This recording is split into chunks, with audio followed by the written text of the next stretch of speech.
السلام عليكم مرحبا بكم في قناتكم مع الشيف ايمان.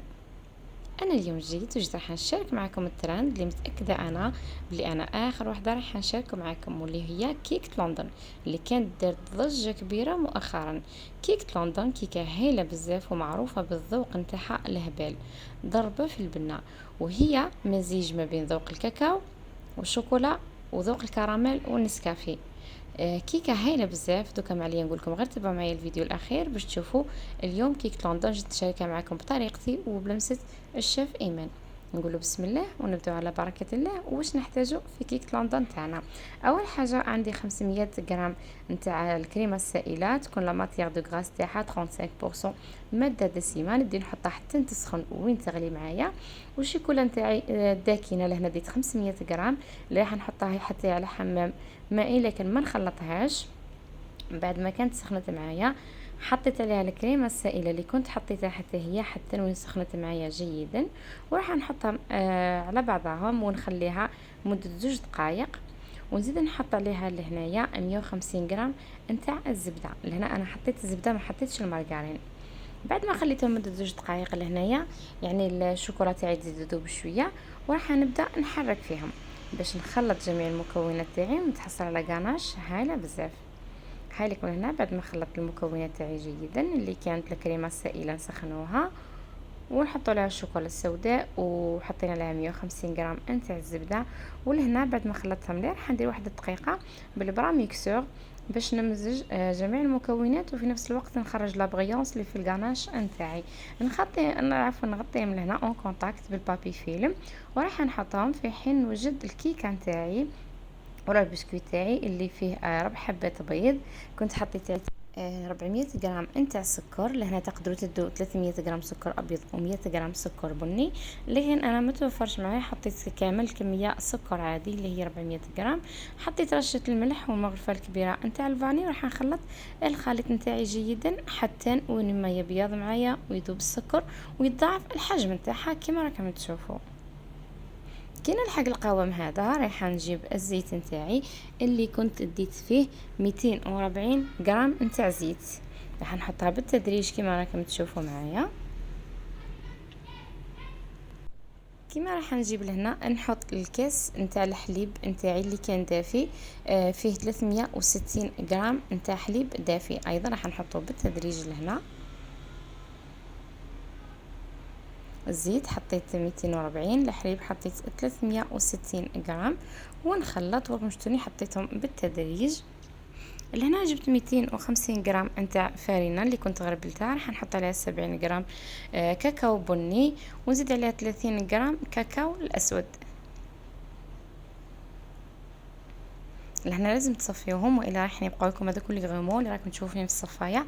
لازم نصفيو المواد الجافه تاعنا كامل. ولهنا راح نحط باكي تاع خميره اللي كان الوزن تاعو 10 غرام، الخميره الخاصه بالحلويات. لهنا خلطت المواد نتاعي كامل مع بعضها ولا النواشف، باش هكا نبدا نضيف فيهم بالتدريج للمكونات تاعي اللي كنت وجدتهم من قبل.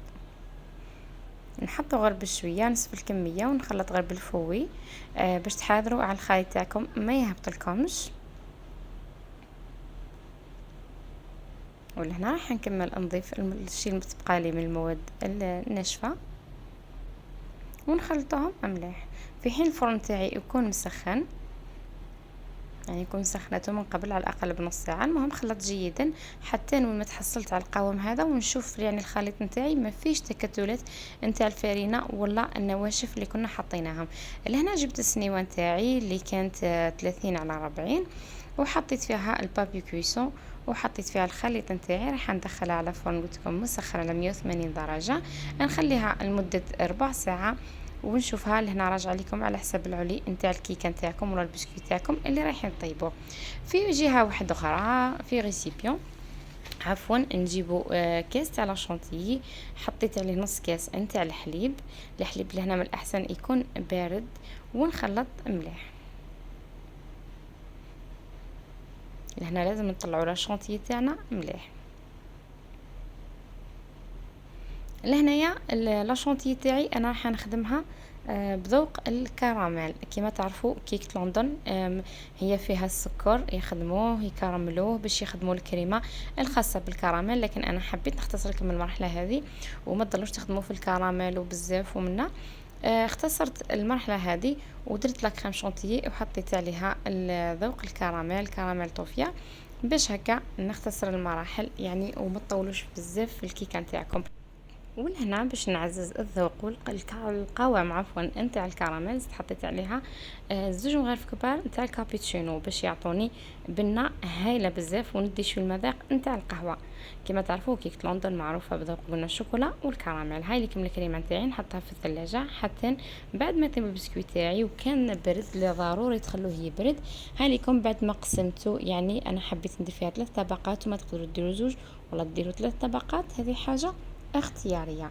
لهنا بعد ما قلت لكم كان برد البسكويت تاعي مليح، نجي لهنايا قسمتها وراح نبدا نشرب فيها بالحليب. لهنا تحبوا تشربوها لا تحبوا ما تشربوهاش، لانه البسكويت تاعكم وحده راهو هايل بزاف وتلقاو فيه القوام وكانه مشرب راح يجي معاكم خفيف بزاف. ومن بعد جبنا الكاناش وبديت نحط في الطبقه. انا لهنا درت طبقه مليحه حطيتها، ومن بعد نزيد نجيب طبقة نحطها نتاع اللي كنا خدمناها بلا كريم شانتيي وذوق الكراميل والكابتشينو، نحطو طبقة مليحة. كما تعرفوا كيك لندن تحب الكريمات بزاف والشوكولا. وهاي ليكم ونكمل نخدم الكيكه نتاعي. قلت لكم اذا حبيتوا تحطوا زوج طبقات ولا تحبوا ديروا 3 طبقات. انا البسكويت تاعي كنت قطعته الى 3 طبقات كما راكم تشوفوا ونزيد نشربها. يعني هنا قلت لكم قادرين تستغناو على المرحله نتاع تشريب الكيكه نتاعكم لانها البسكويت وحده راهو خفيف وهايل بزاف. نزيد نكمل المراحل اللي كنت درتهم في الطبقه الاولى. حطيت الكاناش وراح نحط لا كريم شانتيي. لهنا قادرين ديروا كريمه الكراميل، يعني هذه راجعه لكم نتوما، وشي تختصروا لهنايا فقط المراحل والعمل تاعكم هذا ما كان.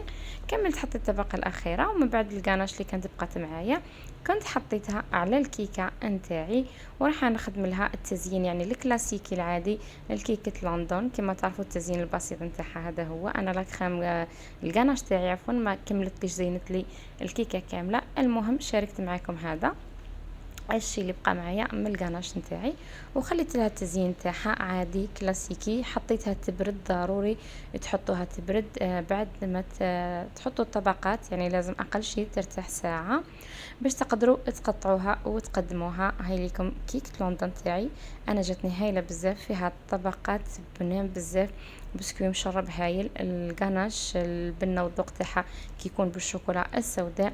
يعني وصفه هايله بزاف تستاهل الترند اللي راهي نديرته والضجه اللي راهي نديرتها. دوكا ما بقى لي نقول لكم غير بالصحه وبالراحه للناس اللي جربت وطلعوا لي في رواحكم.